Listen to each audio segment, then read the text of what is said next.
எத்தனை பேர் உண்மையா நம்புறீங்க? என் ஆண்டவர் என் கூட இருக்கிறாரு. நான் எதை குறிச்சு கவலைப்பட்டுட்டு குழம்பி உட்கார மாட்டேன். எது என் வாழ்க்கையில நடக்கலைனாலும் என் இயேசு என் கூட இருக்கிறார். வசனம் சொல்லுது, மனுஷரை நம்புவதை காட்டிலும் கர்த்தரை நம்புறது ரொம்ப நல்லது. மனுஷன் மேல பிரியமா இருக்கிறது காட்டிலும் தேவ வசனத்துல பிரியமா இருந்தா ரொம்ப நல்லது.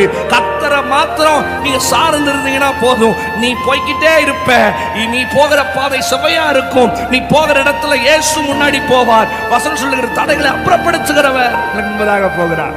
அதனால நீங்க எதை குறிச்சு கவலைப்படாதீங்க, இதை குறித்து சோர்ந்து போகாதீங்க. ஏன்னா